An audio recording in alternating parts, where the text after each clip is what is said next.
só para a gente aparecer tudo, né? A gente apresentou os critérios, nota, trabalho, falamos do ambiente, Class 1, mostramos lá as atividades que seriam cobradas a vocês durante o semestre, e etc.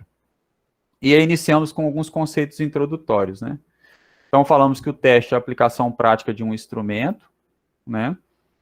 E a partir desse teste, eu tenho uma medida, né? Eu consigo mensurar alguma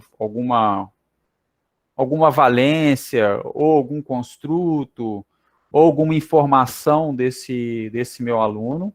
E essa medida, geralmente, ela é quantitativa ou qualitativa, né? E a partir de um sistema de referências, seja ele critério, por norma, ou a si próprio, eu consigo dar significado a essa medida e consigo realizar o processo de avaliação. Então, eu deixei claro que, na minha perspectiva, a avaliação ela é um processo. É um processo de aplicar um instrumento, obter uma medida, dar significado a essa medida, e aí, a partir desse significado, eu consigo emitir um relatório quali-quantitativo de um indivíduo. Então, é isso que a gente faz na academia, isso que a gente faz com o cliente de personal, é isso que a gente faz numa escolinha de futebol, numa escolinha de treinamento de voleibol. A gente está o tempo todo, mesmo que sejam instrumentos não validados, vamos dizer assim, ou não testados, a gente sempre avalia, ou a gente sempre toma alguma medida, utiliza algum instrumento, mesmo que seja instrumento visual, para obter alguma medida, mesmo que seja qualitativa daquele momento, para embasar o nosso processo avaliativo, né? Para entender melhor como é que está aquele fenômeno que a gente está estudando. Então, basicamente, a gente falou disso, e basicamente foi isso que foi perguntado a vocês naquele quiz. As únicas informações que estavam ali, que foram extras, que eram a questão de validade, é o que a gente vai conversar agora, que foi o texto que algumas pessoas já leram, que é o texto de validade, qualidades psicométricas, tá? E é o que a gente vai tratar agora. Bom, então eu vou botar no modo de apresentação aqui, e vou tentar localizar aqui minha caneta, beleza. Bom, então o que são as qualidades psicométricas, né? As qualidades psicométricas são um conjunto de técnicas que permite quantificar os fenômenos, tanto psicológicos como os de comportamento humano. E aí a atividade física, os fenômenos que envolvem o movimento, eles fazem parte desse comportamento humano. Muita gente acha que psicometria é algo exclusivo da psicologia, e na verdade não é, né? Então, a partir da psicometria, eu verifico se o instrumento ele consegue quantificar de maneira correta ou de maneira consistente aquele fenômeno que se pretende estudar. E aí, quando a gente fala de educação física, a gente tem inúmeros fenômenos. Aí eu perguntei lá, né, naquele quiz, quais são os fenômenos que a gente tem na educação física que a gente consegue mensurar? Aí muitos colocaram lá capacidade cardiorrespiratória, flexibilidade, força, resistência muscular localizada. Alguns colocaram afeto, alguns colocaram motivação, aí colocaram outros fenômenos, né, que às vezes estão envolvidos também, e que não são diretamente relacionados somente à área da psicologia, mas estão envolvidos no exercício, como afeto, motivação, ansiedade, comportamento alimentar, entre outros fenômenos, né, e que a gente consegue mensurar, e é que a psicometria nos dá suporte para poder entender um pouquinho melhor se um instrumento ele é viável ou não de se mensurar aquele fenômeno que a gente pretende mensurar. Tá? Então, esse é um conceito proposto por Ertal, que é um livro de psicometria, e bem interessante, e que traz algumas informações mais aprofundadas um pouquinho do que vem a ser validade e reprodutibilidade, e alguns autores utilizam outros termos, que é o caso do texto que eu passei para vocês. Tá? Então, o que seria validade, né? Validade não tem nada a ver com, e alguém respondeu isso lá no instrumento, que é o prazo de algo ser bom. Isso é validade de produto é alimentício, tá? Não tem nada a ver com o que a gente está falando aqui. E por incrível que pareça, às vezes, quando tem prova física, né, a gente tem coisas presenciais, né, algumas pessoas, elas costumam responder isso, né, costumam responder, validade é o prazo que um produto tem de estar bom ou estar ruim para o consumo. E não é essa validade que a gente está falando, a gente está falando de validade, que é uma qualidade psicométrica. Então, o que vem a ser validade? É o quanto que o instrumento se aproxima de um valor verdadeiro daquela variável que ele pretende se medir. Então, alguns autores, como o Lima, Jorge Perrot de Lima, dentro de um livro da Maria Augusta Kiss, que é uma professora da USP, falam em acurácia e exatidão. O quanto que esse instrumento ele é preciso, ele tem acurácia, ele é exatidão em acertar o valor real, o valor verdadeiro, tá? Então, isso seria o que a gente chama de validade.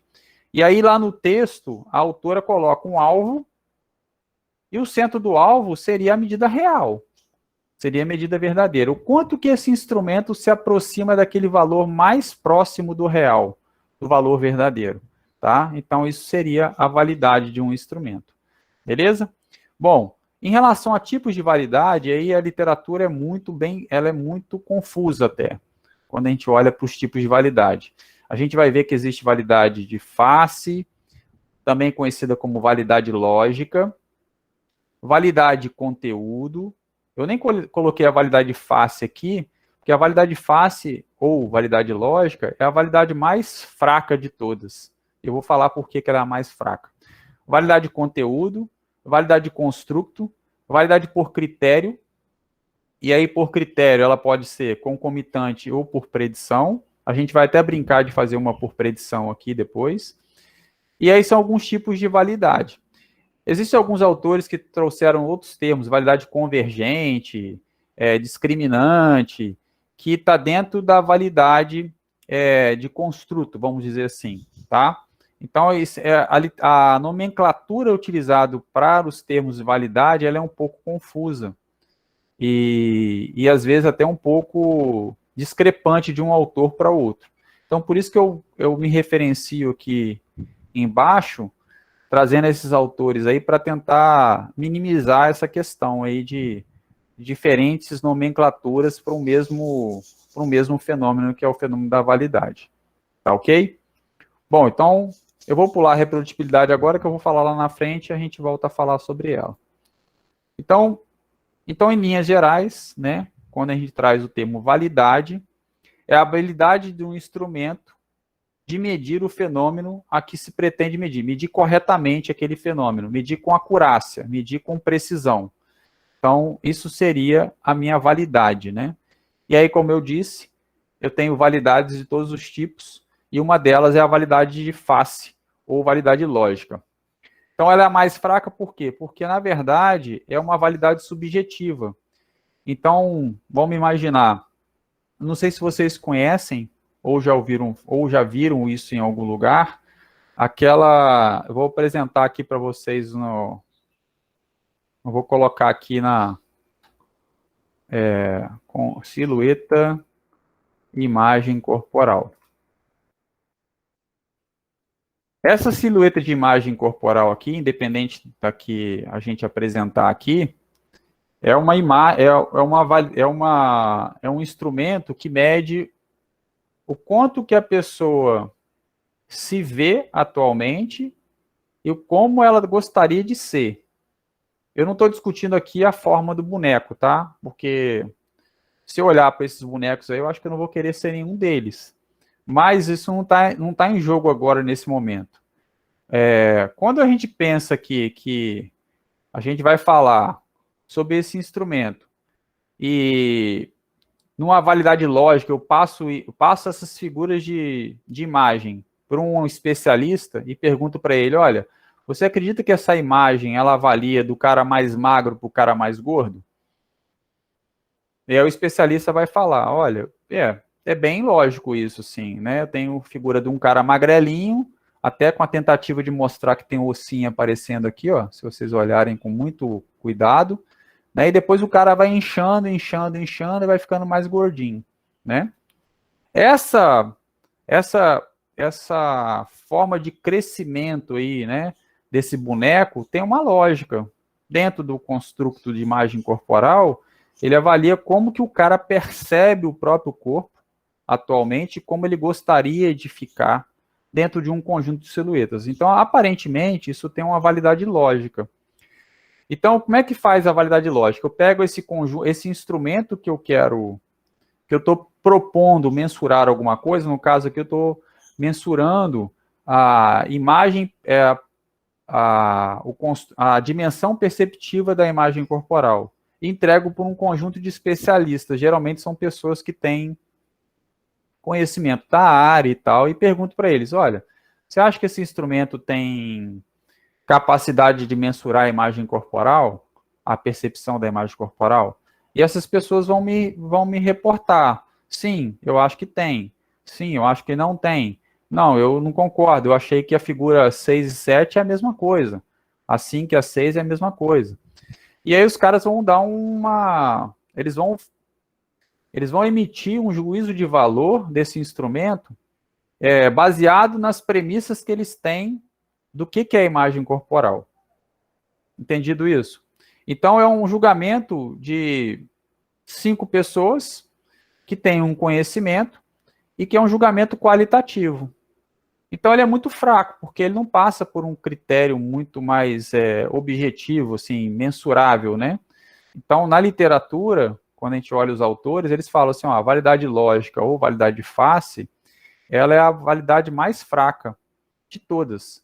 Até porque não tem nenhum cálculo matemático que embase o que você está fazendo ali, tá? Então, teoricamente, essa é a minha validade de face. Beleza? Bom, então vamos lá. Então, isso seria um exemplo de validade de face. Como eu poderia também, muitos alunos perguntam às vezes, isso seria interessante esse exemplo.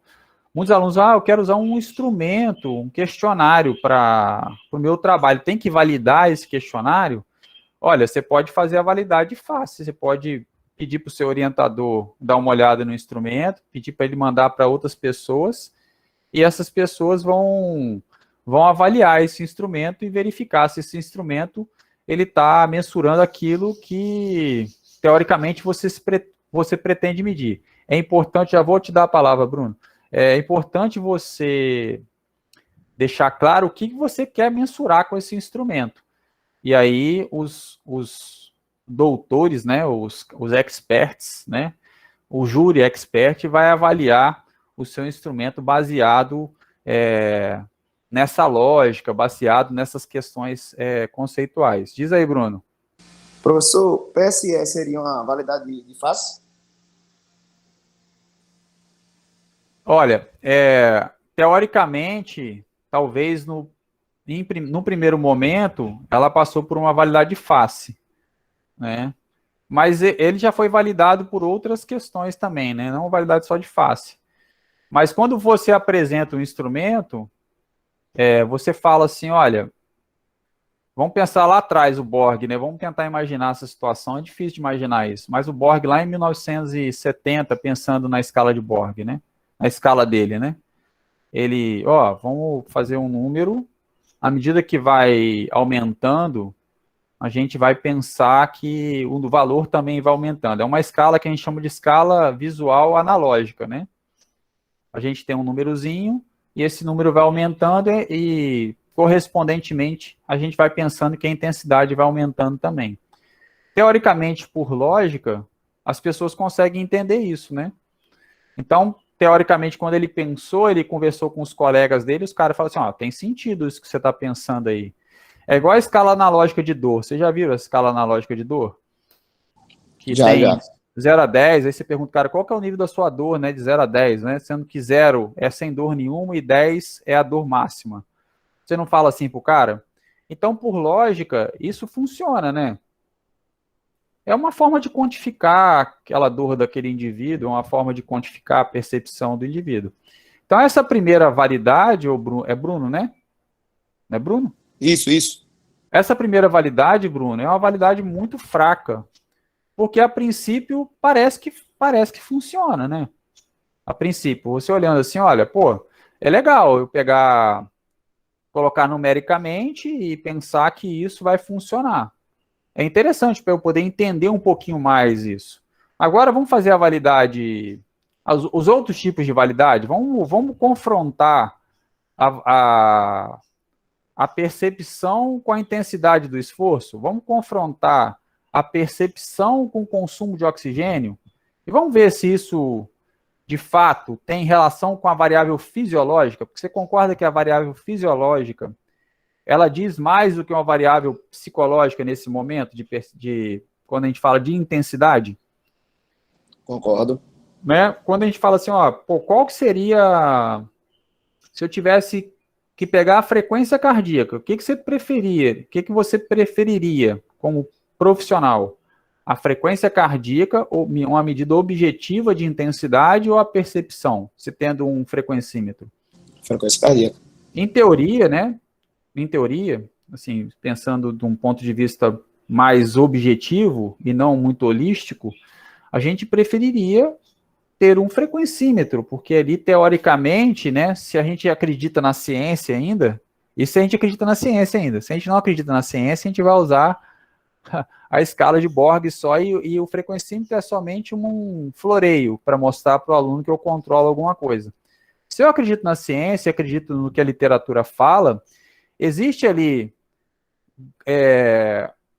faixas de intensidade ou zonas de intensidade ligadas à frequência cardíaca que estão associados à intensidade do esforço, que estão associados ao consumo de substrato, né? Então, existe uma ciência por trás disso tudo. Quando eu simplifico para... Olha, eu não estou aqui fazendo nenhum tipo de... Eu adoro a escala de Borg, por sinal, tá? Inclusive, tem um aluno de mestrado que defendeu a escala de Borg, ele validou a escala de Borg a partir de consumo de oxigênio e frequência cardíaca. Então, eu gosto da escala de Borg, eu não estou aqui falando, estou tentando só explicar o que você me perguntou. Então, quando a gente começa a confrontar a escala de Borg com medidas objetivas, a gente começa a perceber que a escala de Borg ela funciona também. Ou seja, o cara refletindo lá o quanto que ele percebe, parece que tem uma associação com a frequência cardíaca daquela zona, daquela faixa de intensidade que a gente quer. Então, os caras conseguem perceber a intensidade de fato, né? Então, aí a literatura mostra que pessoas que são mais treinadas percebem melhor, né? Então, aí a gente começa a fatiar um pouquinho o estudo, né? Bom, será que pessoas que são treinadas, atletas de alto nível, eles conseguem perceber melhor a intensidade que pessoas não treinadas? Será que o nível de socioeconômico tem influência na percepção da intensidade? Aí são outras coisas que a gente vai começar a se perguntar, né? Que fazem parte da ciência. A gente começa a fatiar e tentar entender em subgrupos. Será que uma pessoa analfabeta ou sem escolaridade consegue entender o que é a escala de Borg, intensidade de esforço? Né? Será que ela vai compreender isso? Compreender que será que uma criança compreende isso? Eu tive esse problema no meu doutorado, quando eu perguntava para a criança intensidade de esforço. Eles não entendiam o que era intensidade. Entendeu? Então, assim, o quanto que essa escala vale para todo mundo, né? Ou vale para algumas coisas. Por isso que os estudos de validade, eles são bem específicos. Quando eu valido um instrumento, é tipo a vacina. Vamos dar o exemplo da vacina para exemplificar. Quando a vacina é testada e sai um estudo de vacina, se lá no estudo, ou nos vários estudos de vacina, veio escrito lá, a faixa etária que ela foi testada foi de 18 a 65 anos, significa dizer que a vacina é eficiente para quem? Eu pergunto para vocês.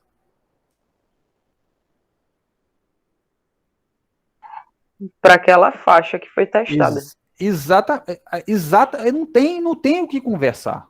Não dá para fazer extrapolação para outras faixas de idade. Eu não posso extrapolar nem para criança e nem posso extrapolar para o idoso mais velho. Pô, mas é tão rígido assim? Olha, eu aprendi que sim.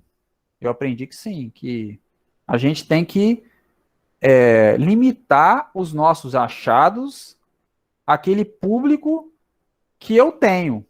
E se a população, de maneira geral, ela se configura com características similares no mundo inteiro, de 18 a 65 anos, então a gente pode falar que, teoricamente, essa vacina vale para o mundo inteiro de 18 a 65 anos.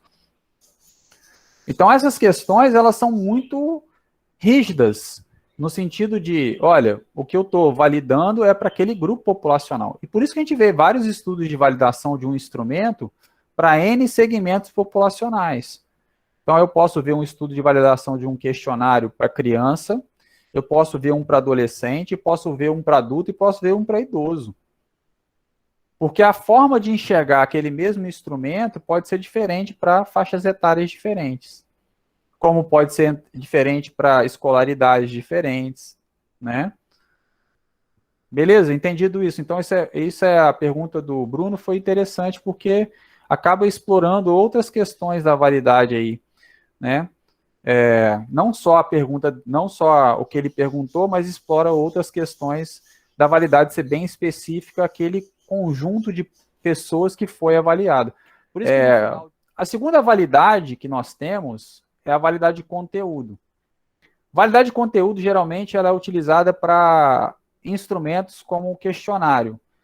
Validade de conteúdo, ela geralmente é utilizada para instrumentos que vão medir construtos, ou questionários que vão medir qualquer coisa que você pretenda medir, ou quando você quer embasar cientificamente aquele instrumento baseado na opinião de júri expert. Só que, ao mesmo tempo que a validade de face também tem opinião de júri expert, a validade de conteúdo ela já tem uma opinião quantificada, valorizada, né? Então, você busca dar uma quantificação numérica para esse instrumento que está sendo avaliado. Então, vou imaginar lá, eu tenho um questionário de 10 itens que está direcionando para algum construto, ou direcionando para algum comportamento.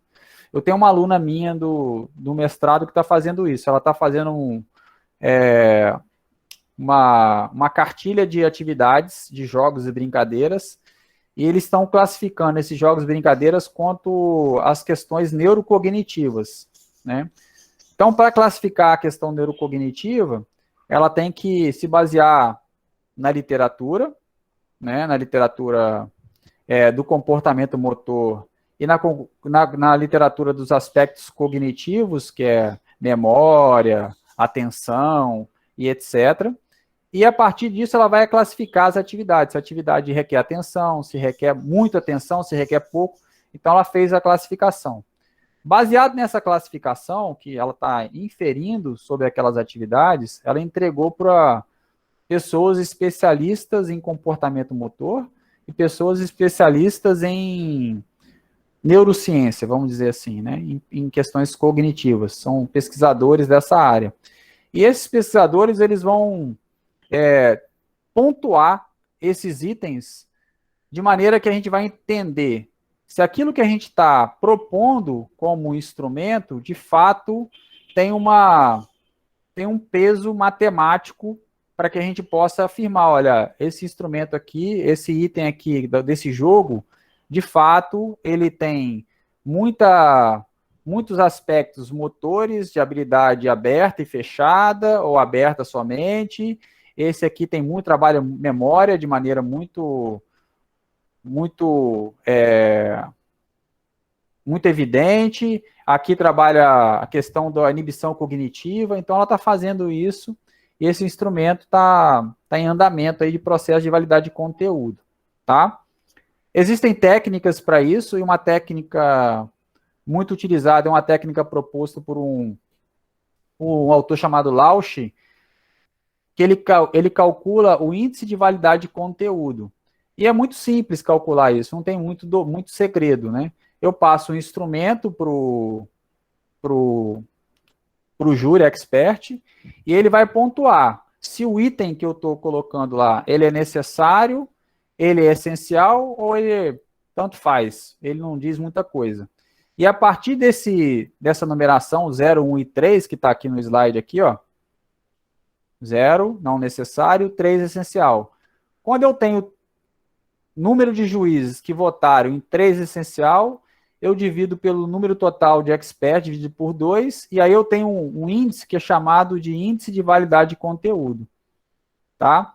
O que a literatura pede? Ela pede que eu tenha um painel de especialistas de 3 a 10 especialistas. Tá? E é isso que a gente está tentando fazer. A gente está tentando... Espera aí que tem um relógio despertando aqui, eu acho que é o meu. É o meu.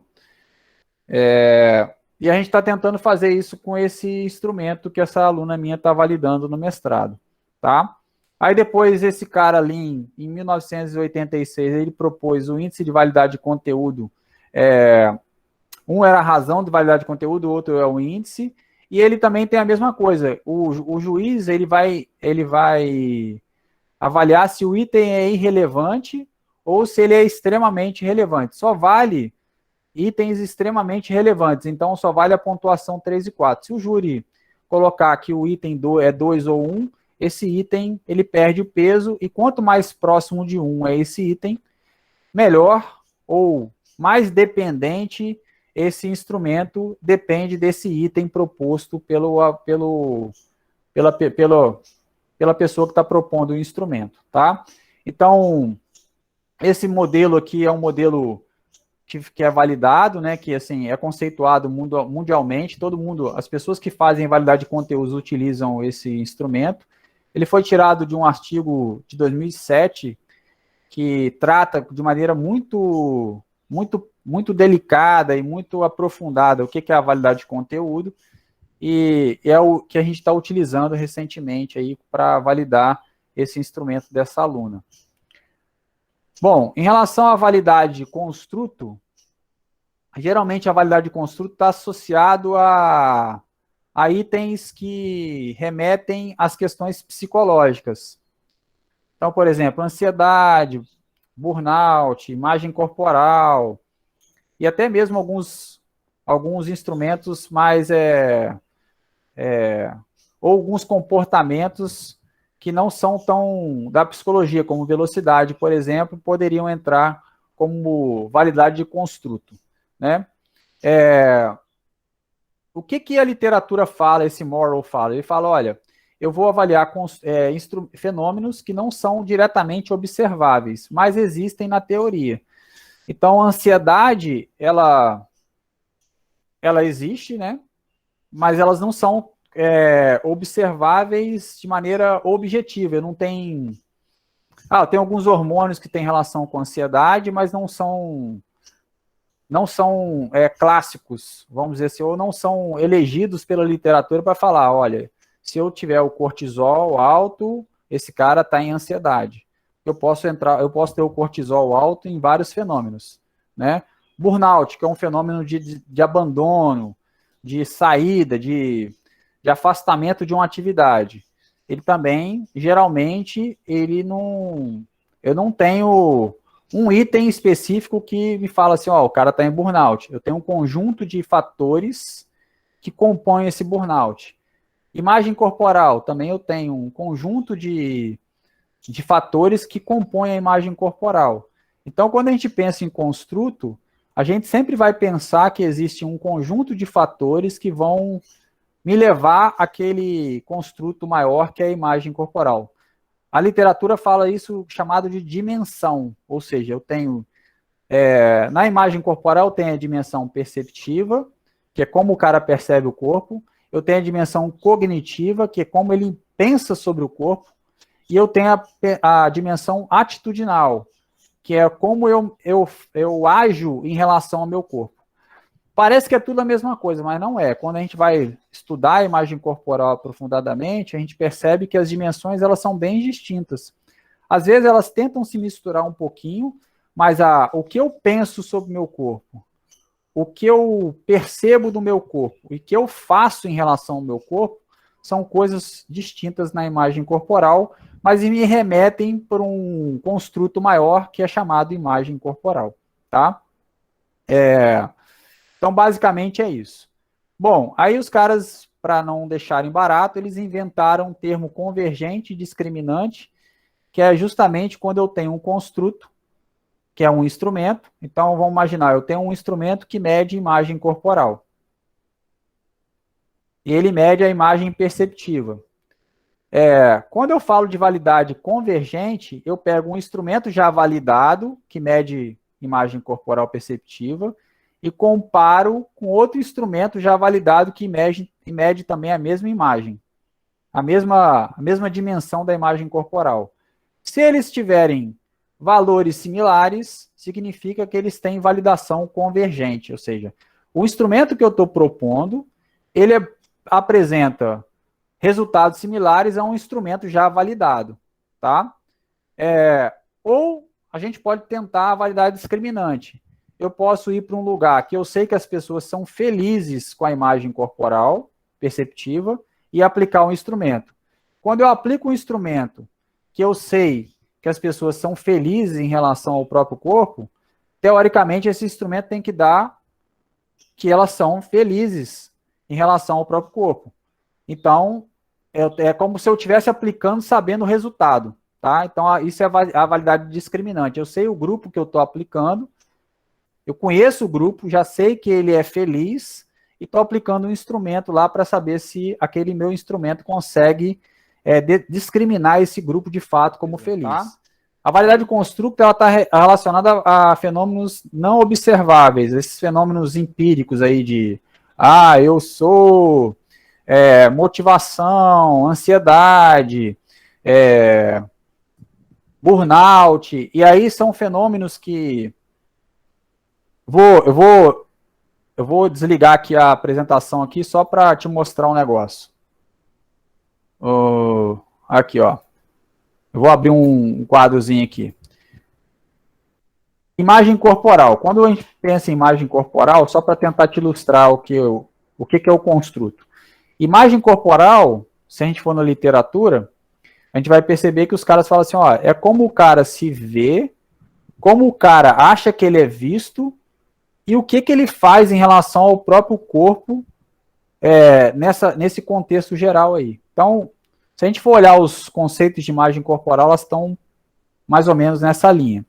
E aí é o seguinte, olha, aí os caras estudiosos, né, eles falaram assim, olha, então eu estou percebendo que a imagem corporal tem uma dimensão perceptiva, tem uma percepção atitudinal, e uma percepção cognitiva. Então aqui é o que eu percebo, aqui é o que eu faço em relação ao meu corpo, aqui é como eu penso o meu corpo. São coisas distintas. Mas esse conjunto aqui, esses três elementos, me remetem à imagem corporal total do indivíduo. Se eu consigo um instrumento que mensure percepção, atitude, cognição do corpo, eu consigo um instrumento total. Mas geralmente os instrumentos eles são divididos. Eu tenho instrumentos que medem a parte perceptível, eu tenho instrumentos que medem a parte atitudinal e tenho instrumentos que medem a parte cognitiva. Quem conhece um instrumento SF36? Quem conhece esse instrumento aí? Ou já ouviu falar? Quem conhece o instrumento de burnout? Alguém conhece?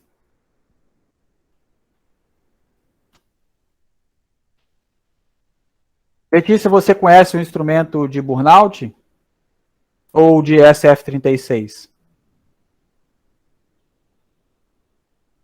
E esse aqui, IAT 26. BIT. Esqueci o número, tem um número também, o BIT aí. Isso aqui é para qualidade de vida, né? Vamos dizer assim. Isso aqui é para burnout, isso aqui é para anorexia, distúrbio alimentar, isso aqui é para bulimia. Quando você vai olhar aqui, você fala assim, esse instrumento mede qualidade de vida. Beleza. Qualidade de vida. Só que quando você para estudar o instrumento, especificamente internamente, você vai perceber que esse instrumento, ele tem 36 itens, ok? Só que esse instrumento, nesses 36 itens, esses instrumentos, né? A Beatriz está falando alguma coisa interessante, eu vou comentar, Beatriz. Desses 36 itens, 5 itens se remetem a um domínio da qualidade de vida.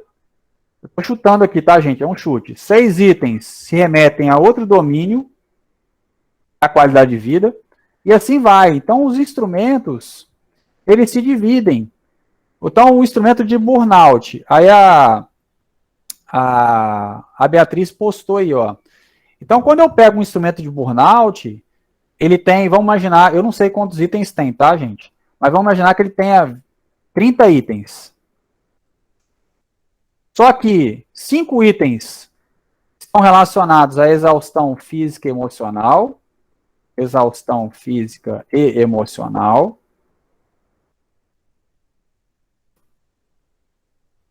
Quantos itens estão ligados aos sentimentos de ineficácia? Ineficácia. Quantos estão ligados à falta de realização? Eu não sei se é essa a divisão dos instrumentos, tá? Do instrumento de burnout. Mas os instrumentos, eles também internamente, ele mede burnout, mas ele mede as dimensões que compõem, isso aqui é uma dimensão. Isso é uma dimensão.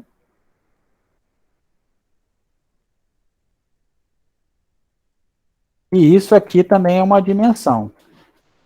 Esse conjunto de dimensões aqui contemplam esse fenômeno que a gente chama de burnout. Mesma coisa vale para o IT, mesma coisa vale para o BIT, mesma coisa vale para os instrumentos que medem construto. Todo instrumento que mede o construto, a gente tem o construto, que tem as dimensões 1 do construto, dimensão 2, e aí vou fazer igual matemática, dimensão N.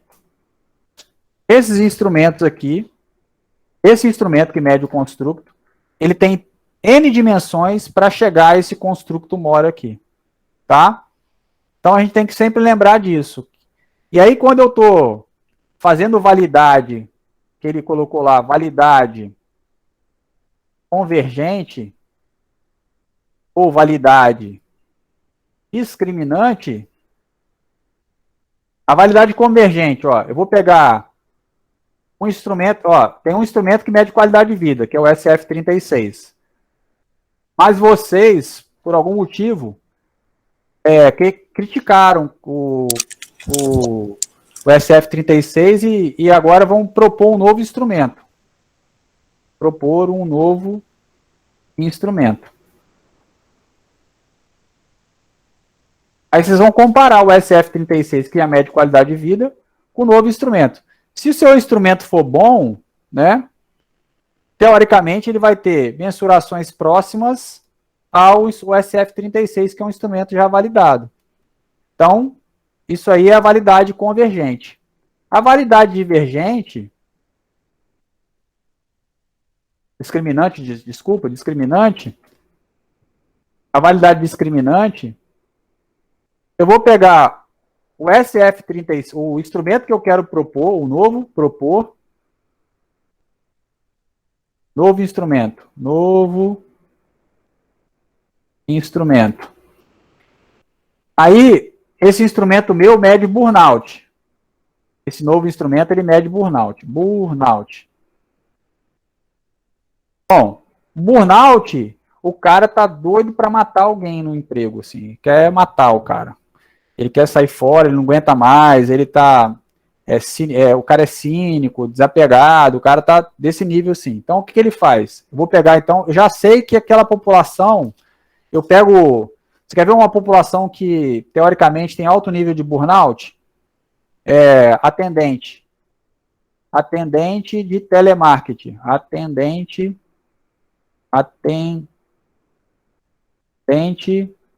de telemarketing, atendente de telemarketing. Então, teoricamente, esses caras têm um nível de burnout altíssimo, né? Aí eu vou lá e aplico o meu instrumento de burnout. Teoricamente, o que vai acontecer? O meu instrumento, se ele for válido, ele tem que detectar altos níveis de burnout nessa população, porque, teoricamente, essa população ela já tem uma premissa de ser extremamente estressada, extremamente com exaustão física.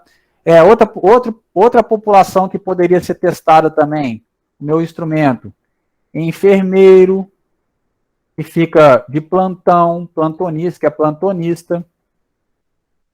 Hoje em dia, né, vamos pensar aí, as pessoas que trabalham diretamente com o Covid, né?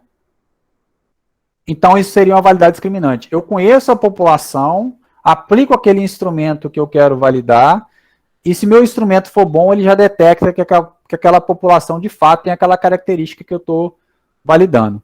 Beleza? Tranquilo? Perguntas? Sim ou não? Não? Negativo. Então, beleza. Então, vamos lá. Aí agora, sim, aí aqui o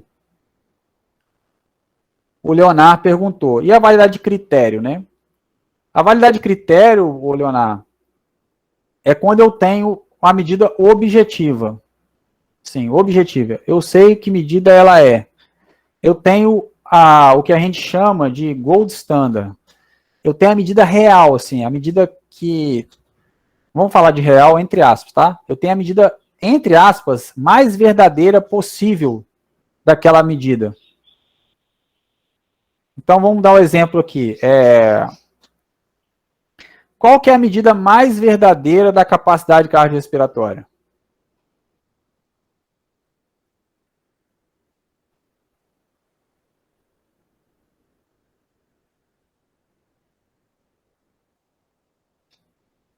O Lorenzo colocou VO2, entre aspas. Entre aspas não, é uma interrogação. VO2? O que vocês acham, gente? Qual que é a medida, assim, mais verdadeira? O VO2 é uma medida da capacidade cardiorrespiratória, eu concordo. O VO2 é uma medida. Mas qual que é a medida mais verdadeira do VO2, então? Mais, sim, precisa, mais real, assim, que você fala assim, ó, essa medida aqui, ela é a real mesmo. Cara, se eu medir isso aqui no cara, eu vou saber o VO2 dele. Qual que é o instrumento que faz isso? Então, é um instrumento chamado ergoespirômetro, né? Ou aparelho cardiometabólico, alguma coisa assim.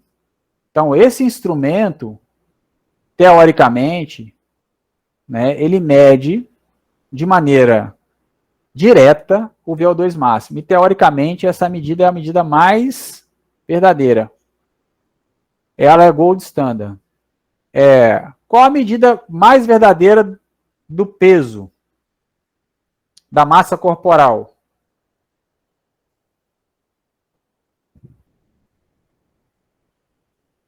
Aí o pessoal vai digitar aí, balança, né?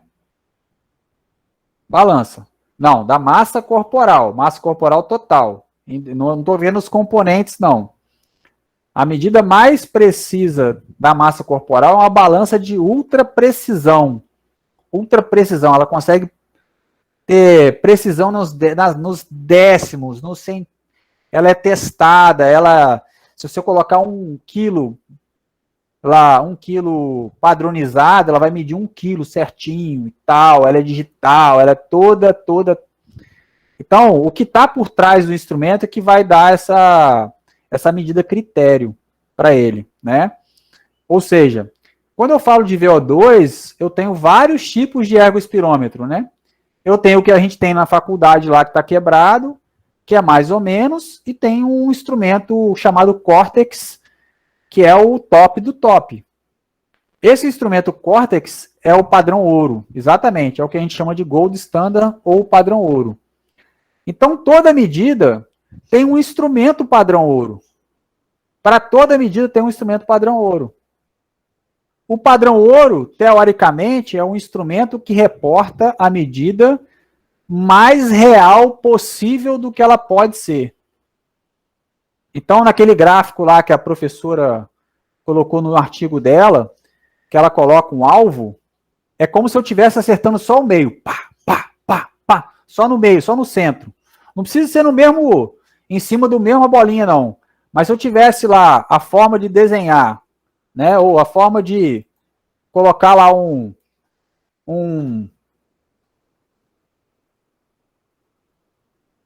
alvo aqui, esse buraquinho eu tenho que acertar só aqui, é como se eu acertasse assim, ó. O valor, ele é tão real que ele acerta o mesmo lugar. Esse instrumento, né, que permite os valores ficarem muito próximos ao real, geralmente são os instrumentos Gold Standard. Então, quando eu penso em medida de cardiorrespiratória, eu penso no ergospirômetro. Aí tem várias marcas, aí tem as marcas que são melhores que as outras, são mais precisas que as outras, tá? Então, eu tenho um Cortex, que é excelente, e tem um VO2 1000, que é o que a gente tem no laboratório, que não é tão excelente assim, não é uma medida tão robusta. Mas ele é utilizado, lá nos estudos que a gente faz no laboratório, ele é utilizado como padrão ouro, tá? Então, a validade de critério significa que eu tenho que ter o critério que é o Gold Standard, tá? Essa medida Gold Standard, ele já foi testado e validado N vezes, teoricamente sem conflito de interesse, né? E chegou-se à conclusão que esse instrumento, de fato, ele é muito bom, tá? Então, teoricamente, na validade de critério, eu tenho a ideia que esse instrumento que eu estou medindo, ele é o padrão ouro, tá? E agora eu vou dar o exemplo lá. Vamos para aquela planilha de Excel que eu compartilhei com vocês no início da aula. Vocês estão com ela aí? Ó, tem bastante gente aqui já conectada. Eu vou passar lá para cá para mostrar para vocês aqui. Beleza? Então, olha só. Todo mundo já ouviu falar nessa equação aqui, ó.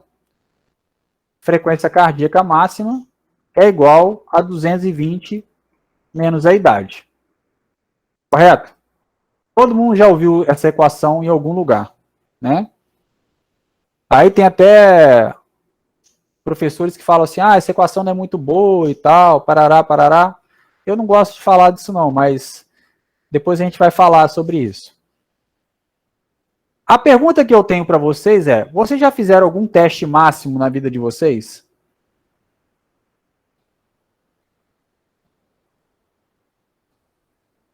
Sim ou não? Então, já vi que tem alguns não, não, sim, sim, sim. Dos que fizeram teste máximo, vocês mediram a frequência cardíaca?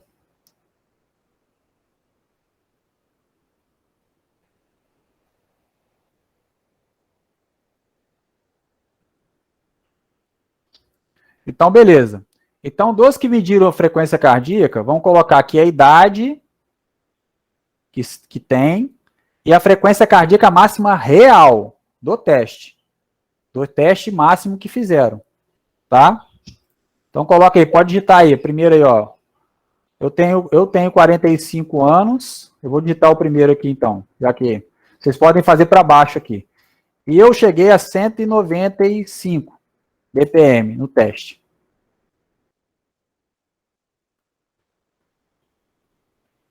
Isso é minha máxima real, tá? Então, quem fez teste vai digitar embaixo aí para mim aí, a frequência cardíaca máxima, a idade e a frequência cardíaca máxima real que fizeram. Isso, vai colocando aí para mim aí. Boa. Vamos lá.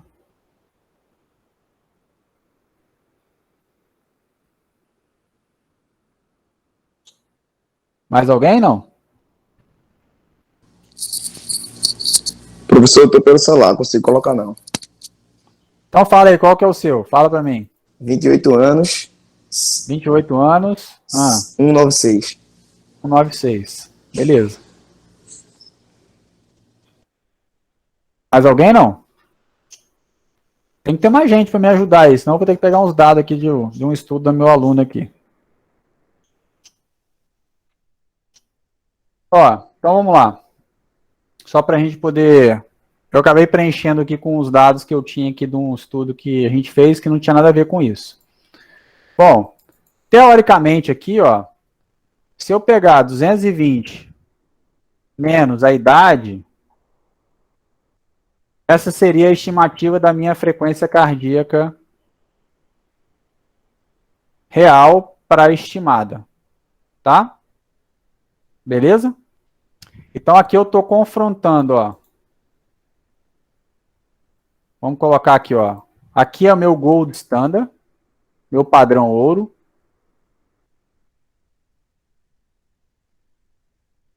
E aqui é a minha estimativa, que é isso aqui, ó.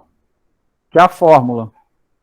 Eu quero saber o quanto que essa fórmula ela é válida para estimar a frequência cardíaca desse público aqui, ó, que fez isso. Então, o real foi 195, aqui foi 175. 192, 196. Eu quero saber o quanto que isso aqui de fato é real. Tá? Isso é chamado validade de critério. Eu tenho o valor real aqui.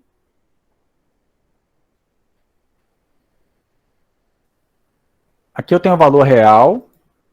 E aqui eu tenho o valor estimado pela equação. Tá? Então, o que os caras fazem? Eles calculam, eles fazem um negócio que é chamado gráfico de dispersão. Que é isso aqui, ó. Gráfico. E aqui eu vou mudar para gráfico de dispersão. Que já está até, inclusive.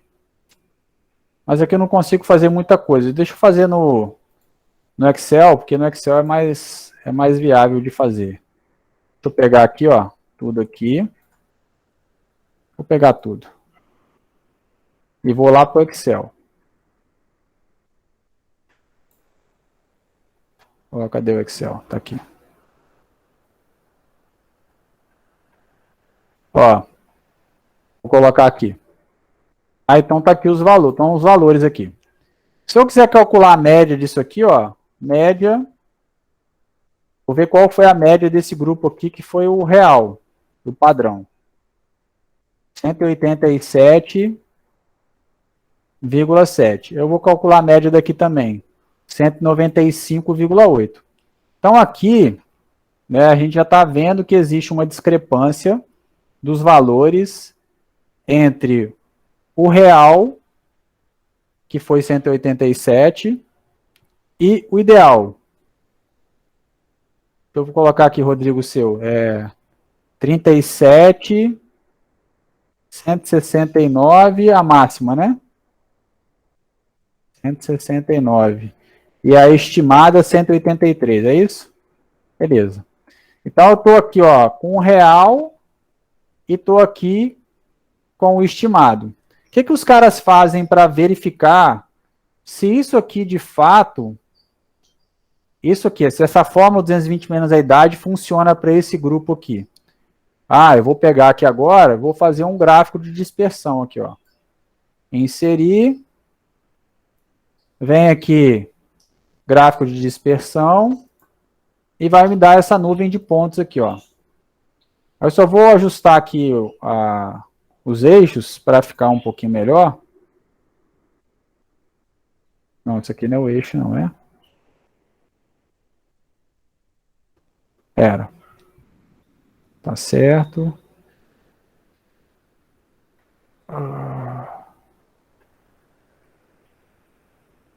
Ficou tão feio o gráfico. Vou vir para uma planilha maior, deixa eu ver se vai ficar melhor. Ah, tá bom. Ah, porque aqui tá ruim o eixo que tá ruim aqui. Peraí. Eita só. Opções do eixo. Aqui eu quero de 10 em 10. E aqui eu quero 100 para cima.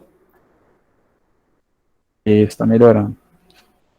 E aqui eu quero, tá, vou deixar aqui, vou deixar 120, não, 150. Pronto. Já ficou um pouco melhor já. Então, olha só, quando eu olho para cá, aí o que os caras fazem, né? Eles fazem uma técnica chamada técnica de correlação. Eles vão ver qual que é a correlação entre a frequência cardíaca real com a frequência cardíaca estimada pela idade. Aí eles fazem um negócio que chama de correlação, você já deve ter ouvido falar isso. E quando eu faço a correlação, ó, eu encontrei esse valor aqui, ó. Ficou muito ruim os dados. Nossa senhora, a gente é muito ruim, cara. A gente é muito ruim. A gente está tudo morrendo. Então eu encontrei isso aqui, ó. Eita, cadê? Não copiou, não? Não. Copiar de novo aqui, ó. Copiar. Copiar. E vem para cá colar. Pronto. Bom, então eu encontrei isso aqui. Eu encontrei que existe uma relação de 0,027, que é esse R aqui, ó, que ele mostrou pra gente aqui. Para quem já viu alguma coisa de estatística na vida, ou lê artigo e tal, já viu esse R em algum lugar. O R aqui é raiz quadrada, então, ó, raiz de 0,0027, 0,05. Ou seja, para uma correlação perfeita, eu teria que ter 1. Correlação de 0,05 significa que é muito ruim. Ou seja, essa equação aqui para estimar a frequência cardíaca máxima desse grupo aqui foi péssima. Ela não funciona para a gente. Para a gente foi muito ruim. Então, a equação 220 menos a idade, ela não funciona. Não funciona para este grupo que se apresentou aqui agora. Não funciona. Por que ela não funciona? Porque a correlação entre a medida real e a medida estimada é muito ruim. O R, teoricamente, ele varia de menos 1 a 1. Esse R aqui, ó. Ele deu 0,05, ou seja, um valor muito abaixo do que precisamos para poder falar que o instrumento ele é válido, tá? Como é que é, Rodrigo? Se um aumento considerável dos dados, neste caso, diminuição do desvio.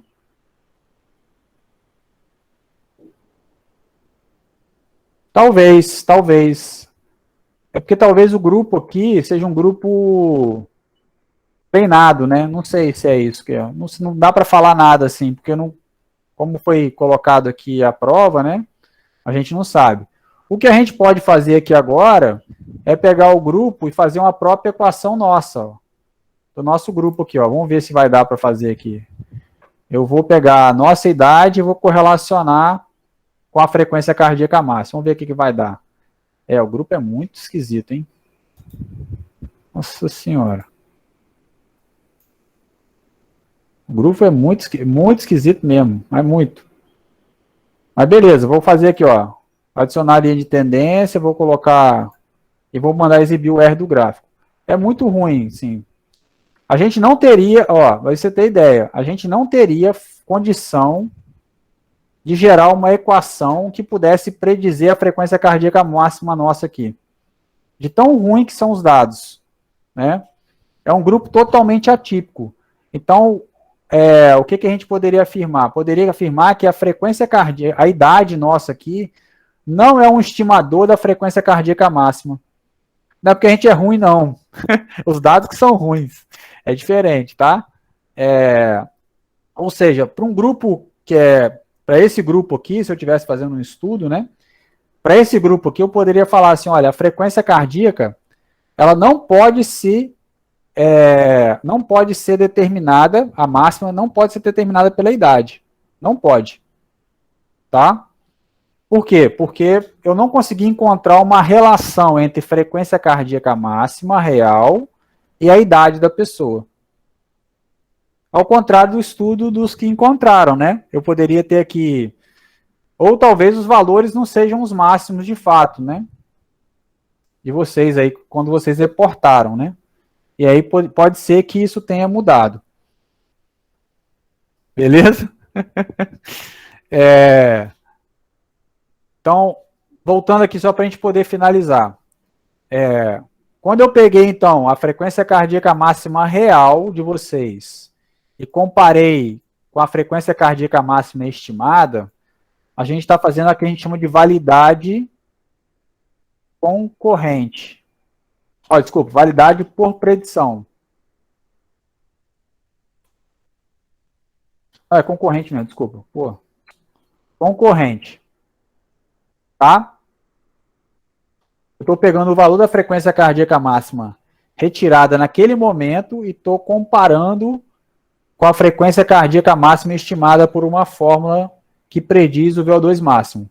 Aí que conclusão que a gente chegou? A gente chegou à conclusão que a frequência cardíaca máxima 220 menos a idade não é válida para o grupo testado. Por que eu cheguei a essa conclusão? Porque eu fiz aqui um gráfico de dispersão, fiz a comparação do valor real com o valor estimado. E ao comparar o valor real do estimado, eu encontrei que não tem correlação entre as medidas. Tá? Todos sabem o que é correlação, sabem ou não? Sim ou não? Positivo. Positivo?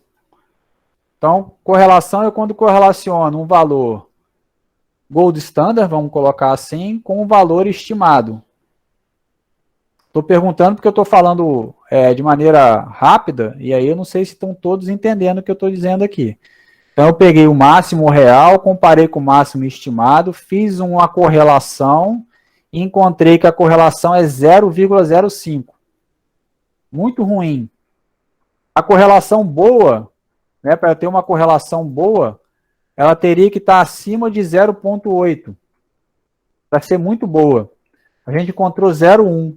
Então, significa que essa frequência cardíaca máxima, 220 menos a idade, não é uma equação boa para o grupo testado. Aí, o que eu tentei fazer? Eu tentei fazer uma equação do próprio grupo. Uma equação do próprio grupo. Como que eu fiz isso? Eu peguei a frequência cardíaca máxima e correlacionei com a idade. Quando eu fiz isso, eu também não encontrei nada que pudesse me ajudar.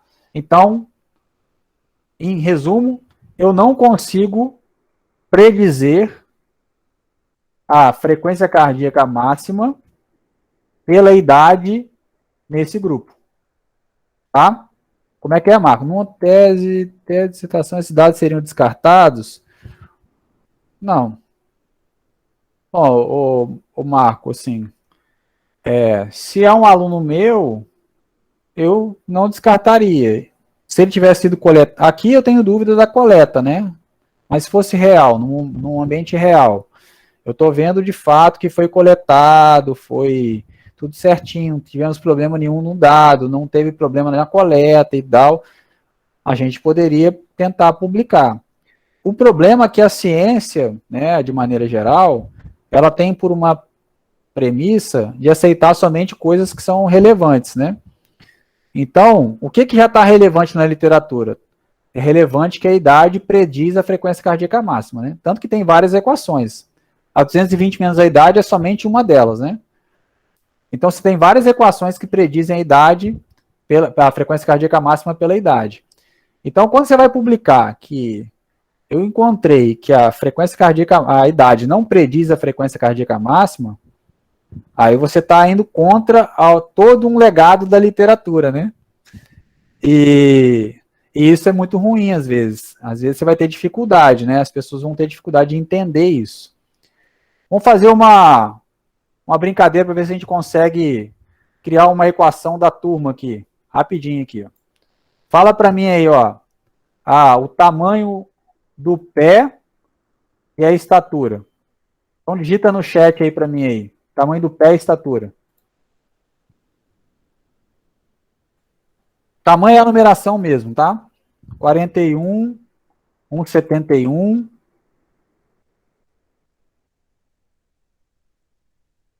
43, 1,81.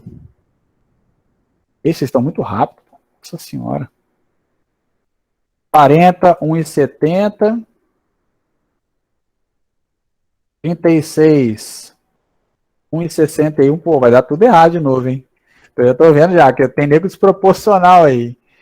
1,85. 41, 1,78. 41, 1,73. 41, 1,66 m. Pô, é sério isso mesmo, Cleito? Você tem 41 de pé, velho? Caraca, meu irmão. 75. 37, 166. 39, 170. 43, 188. 45. Caraca, meu irmão. Que é isso? 82. 42, 182, 35, 168. 42, 176. 42, 183. 37, 168. 36, 158. E 41, 172. Então, ó, eu tenho como premissa que quanto maior o tamanho, teoricamente, maior seria o tamanho do pé. Concordam ou não? Teoricamente, né? Em teoria, quanto mais o cara cresce, maior o tamanho do pé dele. Então, eu vou fazer aqui a correlação entre tamanho do pé e... Aí, ficou mais bonito que da frequência cardíaca, hein? Vamos ver se vai dar certo, hein? Eu só vou mover o gráfico aqui para uma área maior. Ó, beleza, foi. Agora eu só vou ajustar aqui a minha barrinha aqui, para ficar melhor. Eita. Eixo. Não, é aqui não. É aqui mesmo.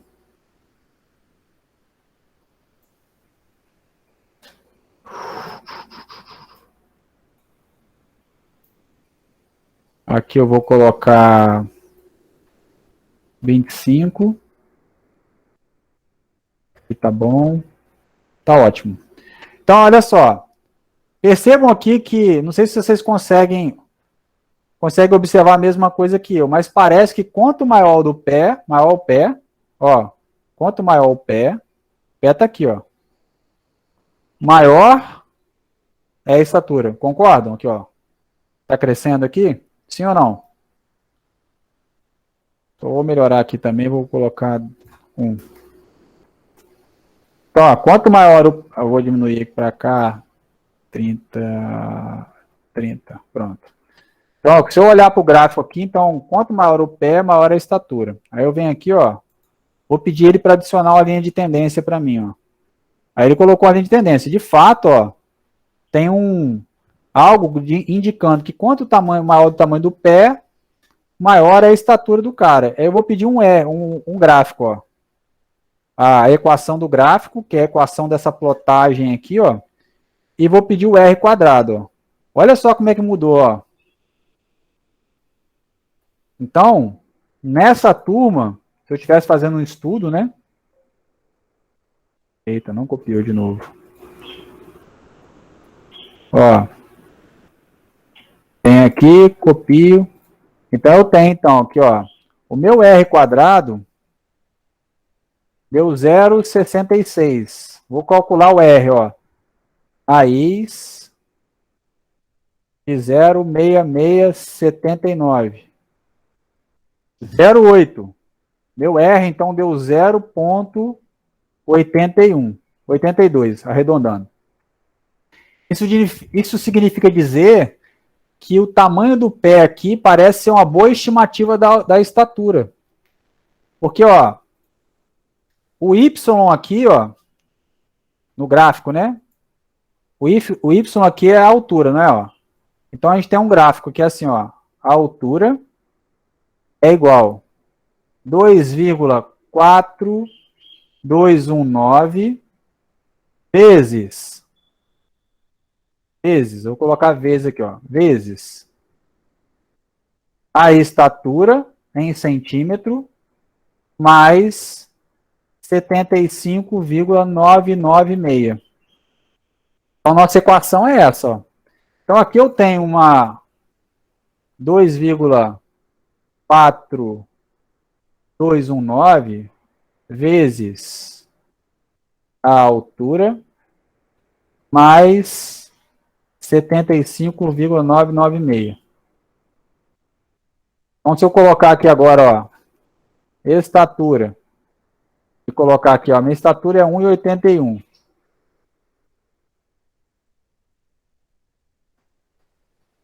Deixa eu ver se está faltando alguma coisa aqui.